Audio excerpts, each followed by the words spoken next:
And out will wheel Giancarlo Esposito as Professor X. He would do, obviously, a great job at playing a genius, like a super genius that's also kind of egotistical. We're going rogue, people! Say it with me!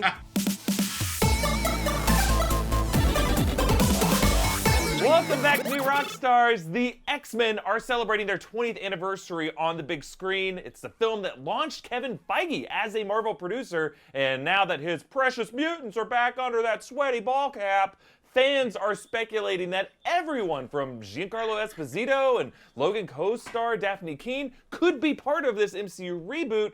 But if not the X-Men, where will they go? This is Rogue Theory, the podcast that brings you the wildest nerdy hot takes and a high-stakes shootout. I'm Erik Voss, and the All-Stars going rogue with me today include our good buddy and resident Gotham expert, Tommy Bechtold. Hello, I'm back at my mom's house. Isn't that exciting?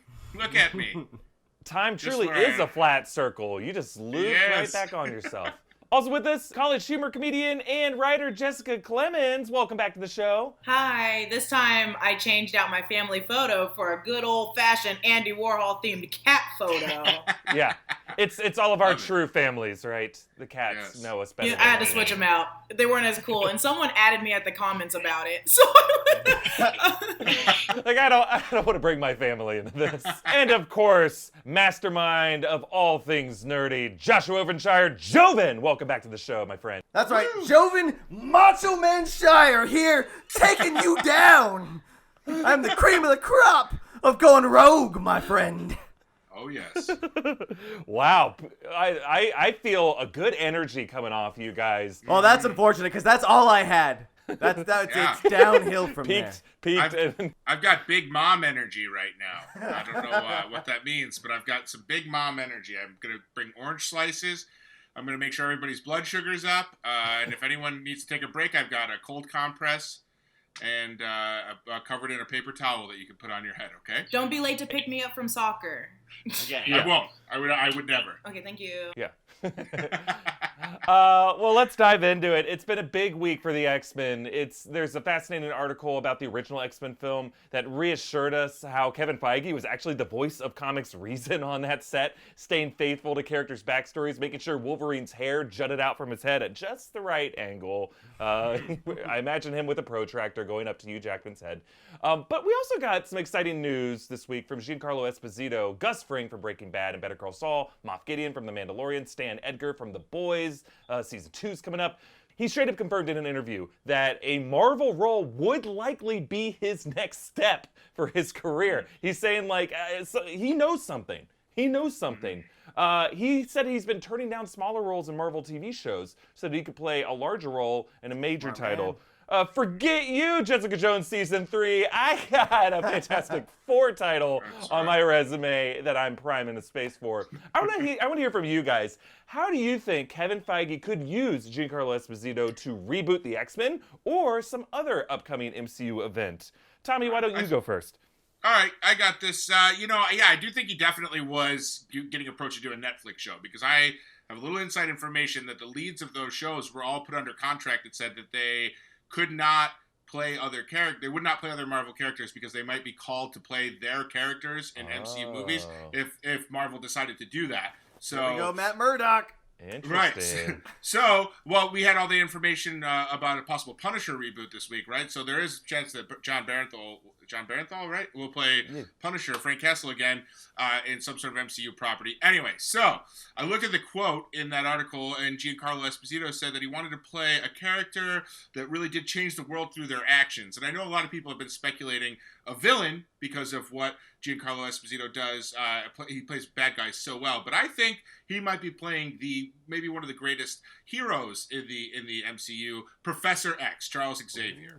And how I think that this will be woven into the tapestry of the MCU is we'll see him first arrive, and I know I sound like a broken record, in a post-credit scene in Doctor Strange and the Multiverse of Madness. I really do think that this movie is going to be kind of a doorway to many other Marvel properties. It's built on the kind of the axis of multiverses and interdimensional goings on, I'll say. So I think that this really will open the door for all of these properties to be kind of intertwined into the MCU without it seeming too shoehorned in. So how I think it's going to happen is this: Doctor Strange in a post-credit.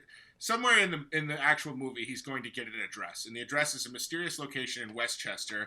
And it turns out he gets there, and it looks like it's just this very expensive private school for children. And then we'll get Benedict Cumberbatch saying something snarky like, "Oh, you guys seem a little short. Maybe I'm a little too tall to be here." And just as he's about to leave, you'll hear, "Oh, Stephen, you made it," in a beautiful British accent-ish type thing. And out will wheel Giancarlo Esposito as Professor X. So, what that's going to see is, so where we go from there is Professor X then says, "Now I have someone I want you to meet." And we're not going to see who that is. The screen is going to go black. But who he is going to meet is Magic. Magic from the X-Men, who we know in some comic book storylines does actually succeed Stephen Strange as the Sorcerer Supreme. Yeah. So I believe this is going to be a kind of almost a mentor-mentee. Yeah, there we go. You don't get enough Magic appearances. Let me tell you. He needs to show I think up it's more. time. Colossus has had his day in the sun. It's time for little sis to get her moment. So Sure, yeah. I don't think we won't get that yet, but that's going to ultimately be who they're going to see. So I know we wanted to set this up as a movie, so I will say this fall, Giancarlo Esposito is taking a break from being bad. This time, Charles Xavier is no chicken, brother. Yes, in a 3-minute post-credit scene after Doctor Strange, we have Giancarlo Esposito as Professor X, Aaron Paul as Warren Worthington III, a.k.a. Angel, and Elle Fanning as a placeholder for Magic. I could be someone better than Elle Fanning, but I just watched The Great, and I feel like she could pull it off. Well, so someone stop me if I'm wrong here.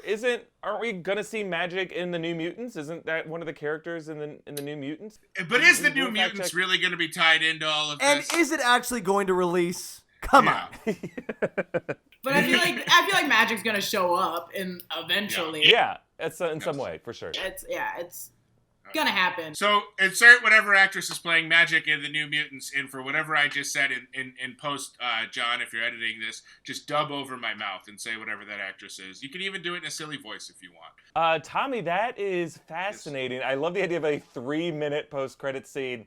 Yeah. I guess we have seen some post-credit scenes just keep going on and on and on. Hobbs and Shaw had like 10 post-credit scenes, and I'm like, I didn't realize I was that eager to see what comes next in that universe. But no, what I do love about that is just the idea of Charles Xavier and Stephen Strange already being friends, as opposed to like these people, we're wondering where they are. Like, I think some people forget, like, well, if the X-Men have been here the whole time, why haven't we seen them? It's just like, well, because the camera just didn't pivot left 20 degrees. Like, they're there. Like, they could have been helping in all these battles. It was a big fight in New York. We only saw, like, Upper Manhattan.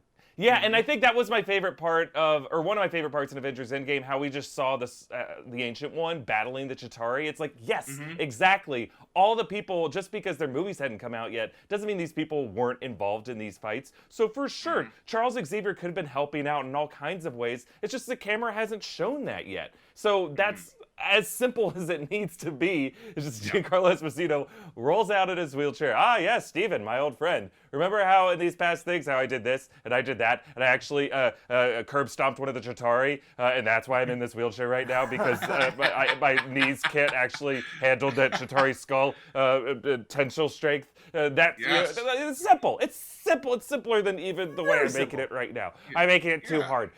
So who wants to go next? I can go next. Go for it. I will try and follow that. So I think that Esposito will come back into the MCU playing as Doctor Doom. Now, hear me out. I need Doctor Doom to come back. We need to see Doctor Doom again. I feel like every time we see Doctor Doom, we have such a different origin story for whatever he's doing. And I really love the lab experiment blowing up, but I also want to see, and maybe if we do get another, and so, I'm trying not to spoil my own spoiler for you guys, but I feel like if we get, and what I think we're going to see him in is our newest Avengers movie, with the newer Avengers. So when Florence Pugh is coming in, when Anthony Mackie is playing Captain America, I think their villain in that one is going to be Doctor Doom, because he's like equivalent to Thanos, but he's a lot more aggressive. I think also we want to see Black Panther come back, so I feel like they'll tie that one in. We'll get Spider-Man coming back, and possibly we'll get Monica from the Captain Marvel series. So I'm like, because I've been rooting for her to come in. I need young black girl superheroes coming back in this world. I need more than Shuri. Like, I need more than the people in Black Panther. So I was like, I've been counting down the time for this. So I feel like I would love him playing Professor X. Obviously, that is amazing. But I love Doctor Doom so much. He's such a good story that I don't want him to just go under the rug. I feel like people are like, yeah, we see him a lot, but it's like, we haven't seen him. And I feel like Esposito would do a good job because he has that silky voice. He's very smart. He's sexy, just like Doctor Doom. And, that sleek metal skin. That tough exterior. And so I think he would do, obviously, a great job at playing a genius, like a super genius that's also kind of egotistical and just kind of cynical.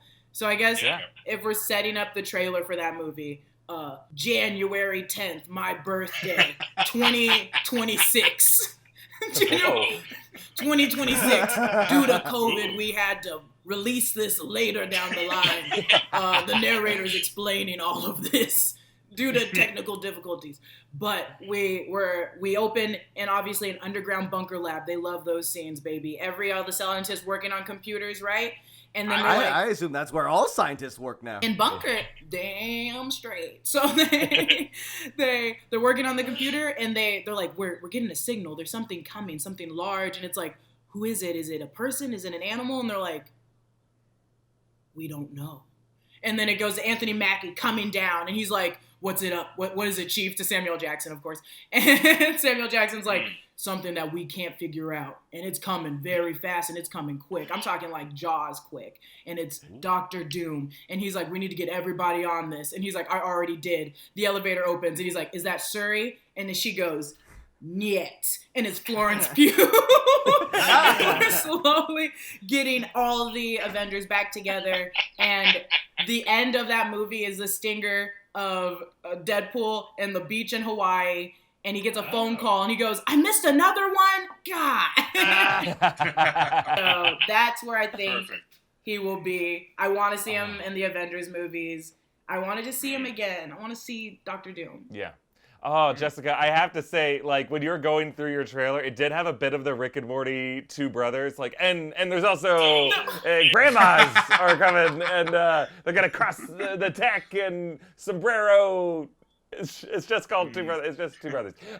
No, I think Giancarlo Esposito would be great for Doctor Doom because, like, yeah, he would bring so much immediate gravitas to that role. Like, people would see his cast and be like, yep, yeah, I'm already afraid of this guy. Like, I can know what kind of villainy he can bring to this, and I already kind of get where he's coming from. Also, like, Giancarlo can play, like, a Latvian, like a made-up country. Like, I had to look this up. I thought he was, like, he had the same kind of Latino roots that Gus Fring has. And he doesn't. He's not Chilean. He's, like... From Denmark, I thought. Yeah, he's, like, part Danish, part Italian. Like, so he can just play anything. Play anything. And then Latveria could be anywhere.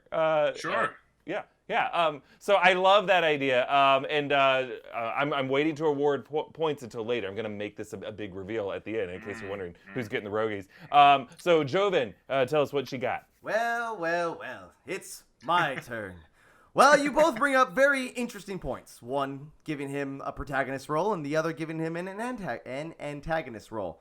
Well, he's going to show up, and he's going to show up a little bit further down the road because, you know, COVID's pushing everything back. He's not necessarily cast yet, so this movie is probably going to wind up in Phase 5. Now, you guys ended with your little trailer pitch. I'm going to start with mine. Just let me paint you this scene. Blade is going through the halls of a castle, finally caught up to the main villain of the first Blade movie, Lilith. That's right, got some great characters, great casting. One of Blade's strongest foes, in fact, but of course... Blade wins that fight, and as he's about to win and finish off Lilith, she says, you might have defeated me, but you've only angered my father. And then from the shadows comes out Mr. Esposito, and he is her father, Dracula. That's right. He's going to be like the Thanos of like the Marvel like horror stuff that we're going to be getting on the side, where Dracula's kind of in charge of like all like the monsters and bad guys of the demons and all that kind of fun stuff. Because this guy's got gravitas, he's got class, he's immortal just like his career. So I think having him play as the big bad over like a few different Blade movies, maybe popping in some other stuff here and there, maybe some TV show appearances also, because there's what's happening with the Avengers is great. We're also going to be getting X-Men, and we're going to be Fantastic Four. We need some real draw and some real attention on the other side of Phase 5. So I'm thinking he's going to be our Dracula. Ooh. And now that we have a better idea of his origin, of where he's actually from, you know, he's got that European aesthetic going for him already. So just go the distance. Plus, we really need to fix Dracula from Blade Trinity. So that's the way to go. Wow, that would be fascinating to see. Like, I can imagine those headlines, right? Like Gus Fring now as Dracula, and you know, like he knows like that darkness so well, and like he does come from this like horror inspired place, and yeah, it's gonna be a very difficult line, I think, for Marvel to walk, of embracing these like classic horror supernatural things whenever they do explore Ghost Rider and Blade and Mephisto and Lilith and all these other things that they're clearly headed toward. And I feel like Giancarlo Esposito can definitely thread that needle. Because he's got that presence that just kind of, it's eerie, it's intimidating. You don't know what direction of bad things are going to go while he's standing in the room. For sure. And that's our Dracula. All right. So for each of your theories, I think there's you did a great job introducing who you want Giancarlo Esposito to play and what that trailer could look like. But now, here's your chance to condense it all into a tweet. Really just like, use that word economy. You only have 240 characters. This is where you got to sell it with just a tweet. You're working for the Marvel marketing department. And here's a chance to redeem anything that you felt unsure about. I can trust all you guys. I'm going to give you time to come up with a real sexy upgrade for what your tweet, some real tweet redemption here. And I can't wait to hear your final bottom lines. But I'm going to give you some time to do this. First, I want to thank sponsor of this episode, Helix Sleep. So everyone, the world is insane right now. We're all under a lot of stress. You're probably not sleeping great. I know I've been having trouble some sleeping, but this is how Helix has been helping me out. Helix Sleep makes these personalized mattresses made right here in America, shipped right to your door, free, no contact delivery, free returns, 100-night sleep trial. To choose a mattress, Helix made a 2-minute quiz that matches your body type and sleep preferences to the perfect mattress for you. Helix has a specific mattress for each and everybody's unique tastes. I took the quiz and I was matched with a Helix mattress. The Helix Luxe is perfect for this side sleeper who likes a real cool feeling in bed. I'm sleeping so well, it's like Mantis has touched my forehead each night, and I'm just like bathing in my emotions, and you know, and in case I'm sleeping on my side, so in case, you know, the overly sweet energy drinks that I've been chugging all day come back up, I'm not going to choke on them because I'm on my side and my comfortable Helix mattress. Helix was awarded the #1 best overall mattress pick of 2020 by GQ, Wired Magazine, and Apartment Therapy. Just go to helixsleep.com/roguetheory, take their 2-minute sleep quiz, and they'll match you to a customized mattress that will give you the best sleep of your life. They have a 10-year warranty, and you get to try it out for 100 nights risk-free. They'll even pick it up for you if you don't love it, but you'll love it. Helix is offering up to $200 off all mattress orders and 2 free pillows for our listeners at helixsleep.com/roguetheory. That's Helix, Helix, sleep.com/roguetheory for up to $200 off. Also, we want to thank Bespoke Post for sponsoring this episode. Most of the time, the only thing in my mailbox is notes from my neighbors asking me to stop screaming "Thor at the top of my lungs. Sorry. But once a month, my mailbox is a lot more exciting because of my box of awesome from Bespoke Post. Bespoke Post sends guys only the best stuff every month, and no matter what you're into, Box of Awesome has you covered. From style and grooming goods to barware, cooking tools, and outdoor gear, Box of Awesome has carefully built collections for every part of your life. I recently got the Coast Box, which came with a great summery linen shirt and a waterproof beach wallet. I haven't tested any of it at the beach, but the wallet is definitely soda proof or overly sugary energy drink proof. Because my hands shake too much, it spills everywhere. They also have multiple booze-themed boxes, including the mixed box set has the fixins to make a Moscow Mule or spicy margarita. Yum, yum, yum. To get started, take the quiz at boxofawesome.com to pick the right Box of Awesome for you. They release new boxes every month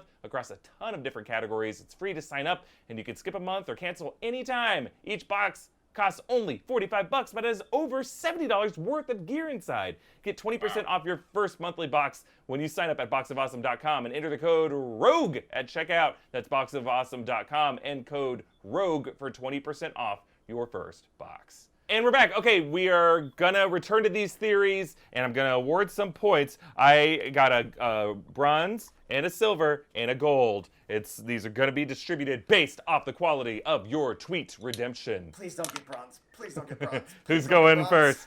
Oh, sure. All right. So mine is based on that popular tweet format. Yeah, sex is cool, or yeah, sex is great. So mine is, yeah, sex is cool, but have you tried Giancarlo Esposito in charge of X-Men school? I love that you worked in the format. Well done. Yes. Who's next? So it's in a very out-of-the-box type cast announcement. We actually have a tweet from Marvel that says, we're still trying to apologize for Blade Trinity, and I think the only way we can fix Dracula now is maybe with this. And then it's a gif of Gus walking out in Breaking Bad and fixing his tie. Yes. Nice. And Jessica? Do you want the silly one or the sillier one? What a great option. What a Sophie's Choice we're in now. Let's go sillier. Oh, no. Okay. Let's assume that, Disney's super cool. They don't really care what goes on their Twitter. It's the same guy that runs the Wendy's Twitter account. So he says, or it says, we've all heard of Triple H, but have you heard of Triple D? And then it says hashtag Dr. Doom Daddy. It's a picture of Giancarlo Esposito with the mask off on Dr. Doom's body, of course. I also like the nod to Blade Trinity with Triple H there. There you go. Yeah, right. Yes. Very nice. Okay, for this round, I will be awarding bronze to Tommy, bottom line Bechtold, only because I know we're going to be what we're talking about next, and that is your forte, so I'm going to give you some room to grow. For silver, silver goes to Jovenshire for your theory. I am very interested to see Giancarlo Esposito as Dracula, and gold goes to Jessica Clemons because of your trailer, because your Two Brothers style trailer, so great, and getting in that Triple D in there. Oh, nice. So what song are we all going to hum for your national anthem on this Olympic pedestal? Can we do Baby Got Back? Does everybody know the song for that? Yeah. What a fun one to hum.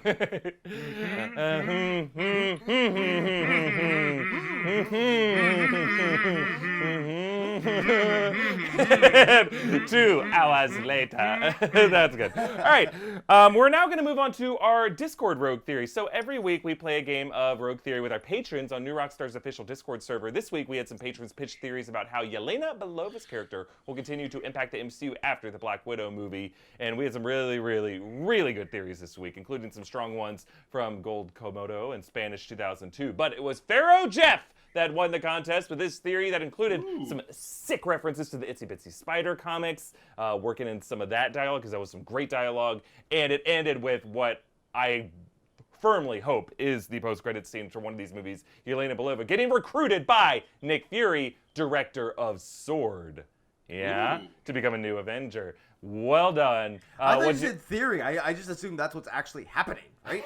Right? Yeah, that's got it. This guy's got to look at the script, right? Or maybe just Pharaoh Jeff is Kevin Feige, right? Kevin Feige. Is there a Jeff? Is there a Jeff in the MCU director? Wouldn't that be funny? Just the whole time. That's where he's getting his theories from our people on Discord. That's how good the conversation is. But some weeks he doesn't win, which is crazy because he actually knows the answers. I mean, yeah. Sometimes the fan theory is better than the actual. He just sits at his keyboard. You'll see. You'll all see. You'll all see.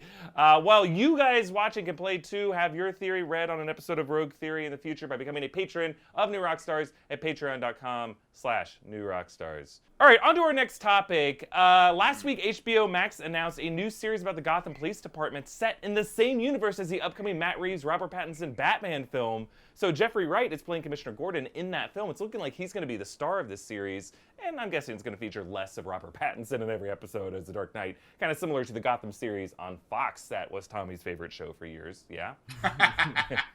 Love it. Yeah. Obsessed with it. Well, definitely not a paid endorser of it at all in any way. Well, hey, I mean, I liked a lot of that series, but I'm very, very excited for this new HBO version of it because I feel like it can really go into some of the the grittier aspects of policing.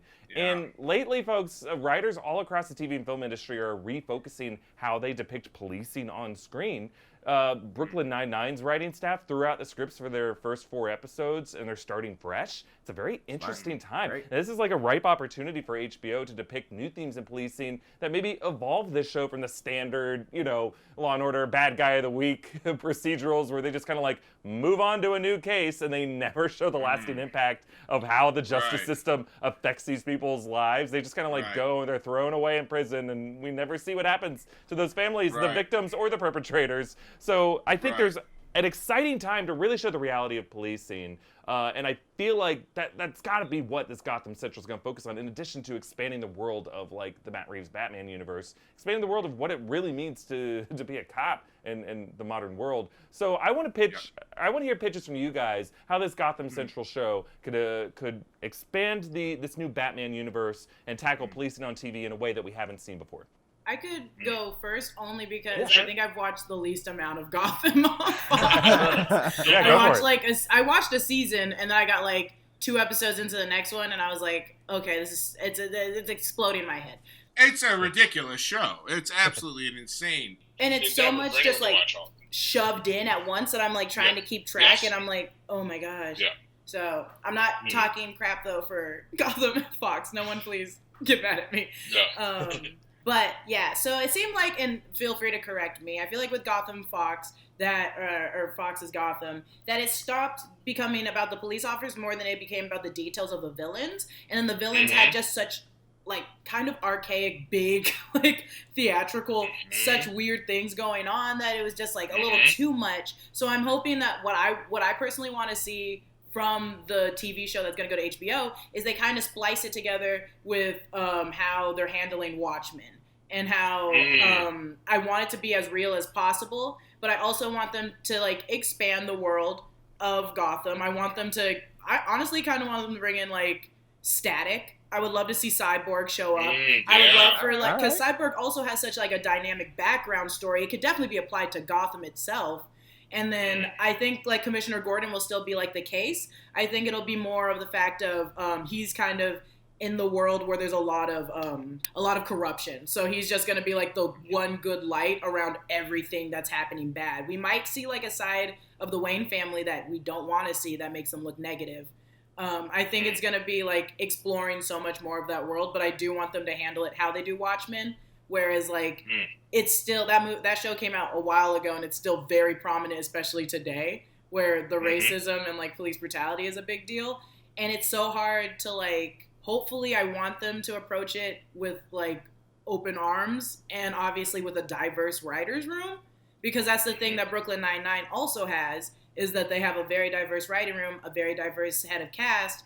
And with a lot of DC shows and a lot of Marvel things, there's not a lot of black people. And Anthony Mackie even brought that up recently, how he was there's not a lot of brown and black people on set or behind the scenes or in front of the camera too. So it's I want them to take it and they can do so well with it, but they need to open their doors and their minds to what's happening in the world and acknowledge it, because even though Gotham is not a real world, it's still a situation where we're we don't want to root for the bad guys. Oh, Jessica, you bring up some really good points, especially about revisiting the Wayne family, because they've always been heralded as these patron saints of Gotham who were cut down too early, but no one's like that in real life. There are good people who die, but everyone's got a mixed bag in terms of what they have been in their careers. Be interesting to see if there are skeletons in their closet. It doesn't mean Batman himself has to be bad, but it's interesting to revisit them and see if that factors into it. All right. Who is next? I'll go next. Yeah, I have had the pleasure of watching every episode of Fox's Gotham, and Jessica was right on. What happened to that show is it became, I mean, literally they named one of the seasons Gotham, I think, villains. Like, it was like they finally in the last season or two just kind of gave up the ruse that it was going to be about the GCPD, and instead it was like, no, we've created, these are just basically 1 degree camera lens and lighting darker characters than the Adam West Batman. They were very campy, very larger than life. Victor Zsasz was perfect. He was amazing. That guy, but he went on to greener pastures on Barry, where he was given more to do. Like, that actor, there were several. I mean, even the guy who played Penguin was a huge Robin Lord Taylor, huge, like really really broad performance. But he was good. There were moments of the show where he was definitely carried it, but they just never really fully developed these characters in a way that you really cared about them. I think whereas Gotham was a Law and Order type show, this new show is going to be a true detective type show, weaving in a couple of different storylines, all heading towards one final, like the season's going to be about one thing ultimately. Obviously, you see Jeffrey Wright's character, who I don't think is the commissioner yet. In the movie, he's just credited as Jim Gordon right now, and there's another character on IMDb credited as commissioner. I forget something. So that is kind of usually how this story is told, right? In Nolan's Batman, he was Detective Gordon first. Ben McKenzie played Detective Gordon. I don't think he became commissioner until the last season. So we might still see Jim Gordon in some sort of role. There's also the Peter Skarsgård character that's a DA Gil Coulson, which is kind of funny to have a character named Coulson. I wonder how that's, because that's such an iconic Marvel name now, Phil Coulson. So whatever, Coulson. But I wonder if that will be the kind of Law and Order, quote unquote, where we might see Peter Skarsgård's character carry on kind of the, like, you know, the litigious side of Gotham's prosecution. So I do think it is an opportunity, though, to kind of introduce these bad guys. We were kind of promised with Matt Reeves' Batman that it's going to be a more cerebral approach to Batman, right? Like, he's going to be more of a detective than a flashy, like, Joel Schumacher throwing, like, bat grenades at people. So I think this is an opportunity to tell a slow kind of mystery and have it be solved by Jim Gordon and other detectives that we might meet in the movie and introduce them. Ultimately, probably leading towards a big bad villain, I would say. You know, yeah, I think it'll be kind of an 8-episode march towards finding out who is behind a series of crimes in Gotham City. A la the way True Detective kind of takes 8 episodes to unfold who is actually behind the murders and mysteries. So that's what I got. Ooh, Tommy, you know, I loved True Detective. Well, season 1 and season 3. I could do without season 2. But it's interesting how you say this HBO Gotham is going to be like True Detective. Jessica was saying it's going to be like Watchmen, because it's very true. Like, when these networks pitch these shows to each other, they're like, what if it's like Sopranos but this? Or what if it's like Boardwalk Empire but this? You know, they're all kind of doing versions of things that they've done before. So, yeah, I'm kind of curious, Joven, to see what HBO series you think it's going to be like. So I'm making some last-second changes to mine because I was just hit with some inspiration, and I like the direction that you guys are going. I enjoyed the last half of Gotham, and to be completely honest, I don't think that there is a way to do it without it just being Gotham again. Even if you try to, like, make a strong stance, like, no, it's going to be about the PD. Well, guess what? After season 1, when ratings aren't exactly where you want them and you want them to pop, guess what? It's going to introduce a bunch of villains that we know before, and it's going to then focus around them because we like those characters more than the other characters. That's just naturally where that show winds up going because they're the more fascinating characters to follow. So I think that, yes, they are going to do a Gotham PD style show, but it's not going to take place at the same time, we think. Same universe, yes. Time, no. Now, you're also saying, well, Joven, it has to take place during the same time because we've got Jeffrey Wright coming back as Gordon. Wrong Gordon, my friend. Here's what we're doing. Here's what we're looking at. Here's what we're getting. What is another HBO property that was very popular? Deadwood. I think we are going back. We are going Wild West. We are going rogue, people. Say it with me. That's right. We are going to get a Wild West Gotham, the beginning of Gotham. And we're going to see Jeffrey Wright playing Montgomery Gordon, as he's sheriff of these early times of Gotham. And, let's get fun with it. Let's get a little campy. Let's have, some of these characters that might mirror these villains, but in a very 18th century kind of way. Maybe there's a guy that comes to town that sells ice, like it's his job to sell ice, and he's also killing people with an ice pick. Yes. He's Mr. Freeze. But now, if they really do want to focus on the cop side of things, they can also, as an alternative, they can actually have this take place during the Gates of Gotham comic line that was written by Kyle Higgins, which it's like early 19th century, I think. It was very, not steampunky, but a little Victorian-y. You do see, the early Cobblepots. You see the early Waynes kind of, fighting over territory and whatnot in an already built Gotham. So there's two different places you can take it. You take it early 1900s with constable cops and whatnot, or, we just go Wild West with a little Deadwood meets Gotham. Ooh, Joven, you truly went rogue, my friend. That was very interesting. I would love to see a period piece You did go rogue. Gotham story, just to see the kind of historical parallels, to see the origins of Gotham City. Yes, it works. Now, I'm going to give everyone a chance to, condense their theories into tweet form. Here's your chance to get some true tweet redemption, work out all the kinks, pitch it back to me. That's how I'm going to award those points. But while they're doing that, I want to thank our friends at Manscaped for sponsoring this episode. Manscaped offers precision-engineered tools for your family jewels. They spent 18 months designing the Lawnmower 3.0. It is the greatest freaking body hair trimmer the world has ever seen. It is waterproof. It has a 90-minute battery, so you get a full hour and a freaking half to clear all that real estate you got down there. And it's got an LED light, so you can do it at nighttime, anytime at night. I don't care. I'll be doing this all night, grunting at how much fur I gotta trim, waking up all the neighbors. Manscaping accidents are a thing of the past thanks to Manscaped's skin-safe technology. And in case you don't want to wake up the neighbors, they got a quiet stroke technology. Meow. On their 7,000 RPM trimmer motor. And by the way, this whole thing vibrates, so if you want to put this in anywhere, go for it. Get 20% off and free shipping with the code ROGUETHEORY at manscaped.com. That's 20% off and free shipping at manscaped.com, and use the promo code ROGUETHEORY. So let's return to our Gotham PD theories.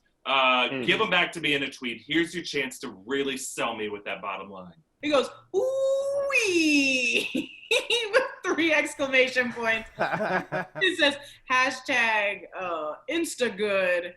And then it says, you liked Gotham on Fox. Get ready for the new hit,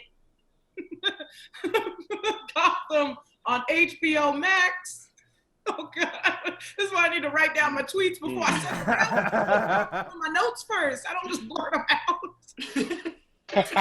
By that, and then I get cut off because I went over the character amount. Okay, so mine is a photo, or it's a video of the True Detective Season 1 DVD box set. And then slowly a knife lowers down on it, cutting it in half, revealing that it is cake.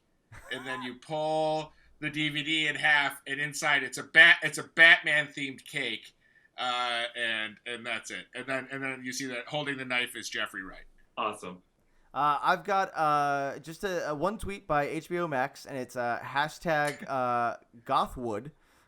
Very confusing hashtag, but in it is a video of a point of view of someone pushing in some swinging doors at a saloon, and then someone goes, "Gordon, that you?" And then just Jeffrey Wright turns around and tips his cowboy hat.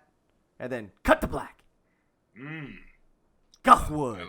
Gothwood is what I got as a teenager whenever Evanescence came on the radio. Yes! Wake me up inside, wake me up down there. Yes. I loved all 3 of your theories equally, because I would love to see any version of these shows. They all have their strengths that make them all valid and wonderful. But based on your tweets alone, Jessica, I'm afraid I'm going to have to give you bronze. You just weren't prepared on that one, but it's okay. You still get a bronze. What? Why? No. Joven, my friend, I'm giving you the silver because Gothwood as a term just might be a bit confusing or misleading to people, Understood. And Tommy, you take the cake with the gold, my friend, because you got the cake in there. Well done.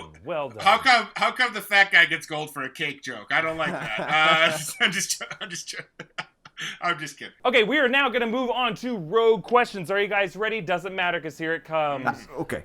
Because only drive-in theaters are open right now, The Empire Strikes Back was the #1 movie at the box office last weekend. What's the best possible drive-in movie and why?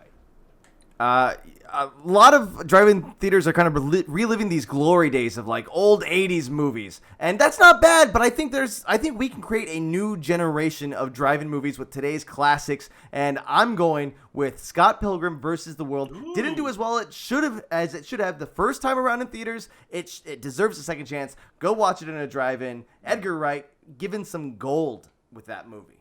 Nice. Yes. I'm going to go with a movie that I actually saw for the first time at a drive-in, features a scene at a drive-in, and is just all around a classic. Pee-wee's Big Adventure. It's got it all.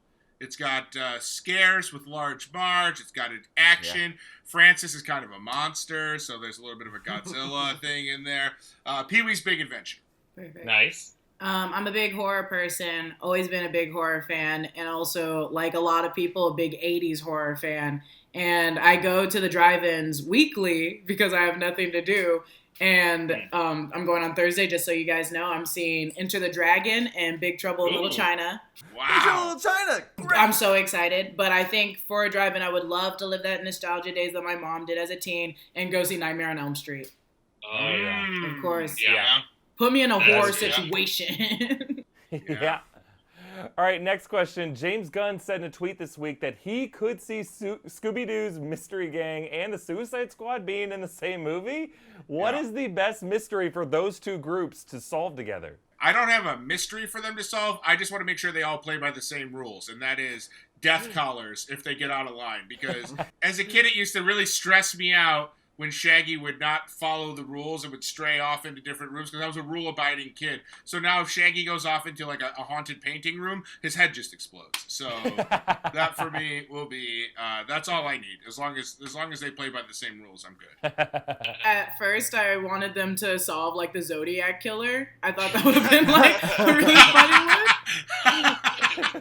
And I think I'm gonna stick with that because I was like, if you put Scooby-Doo's The Mystery Gang into the like the Suicide Squad world, it's gonna be some crazy shit. And so I want to see a real murder.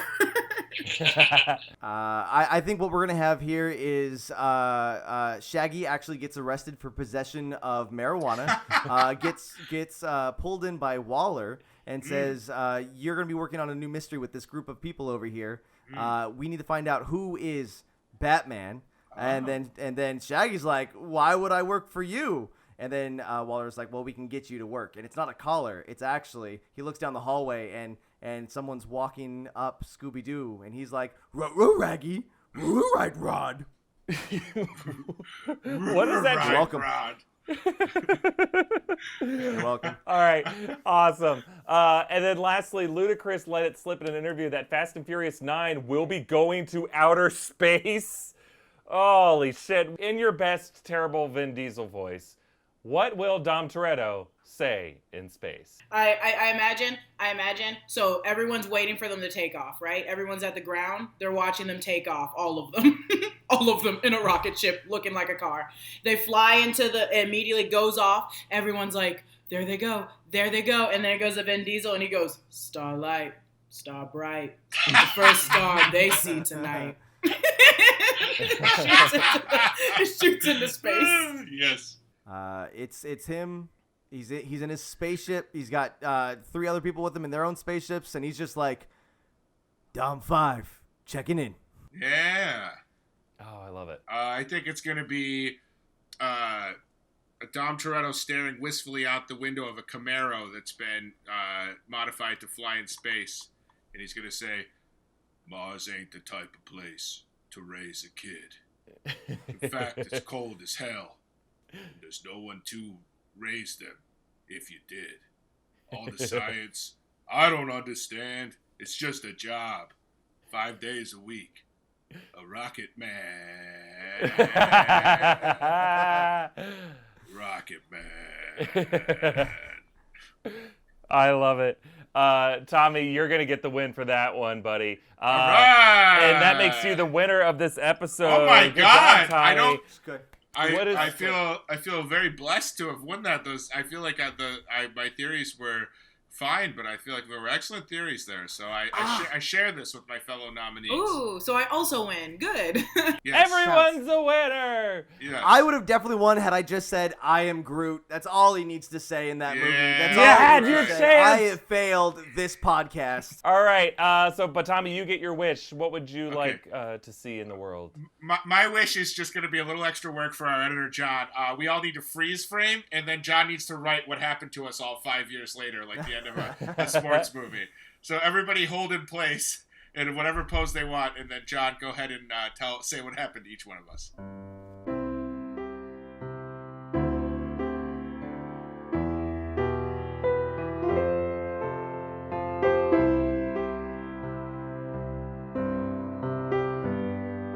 We don't need to hold in Do we place. have to hold it? No. Yeah, Yeah, just because to he frame. can just freeze us. I know, that was my real wish. I tricked you into all pretending it was a video. Damn it! Damn it, Tommy! Ah. Well, that is it for this episode of Rogue Theory. A big thanks to our guests who got some great ideas in here. Lots of laughs. Tommy Bechtold. Thank you.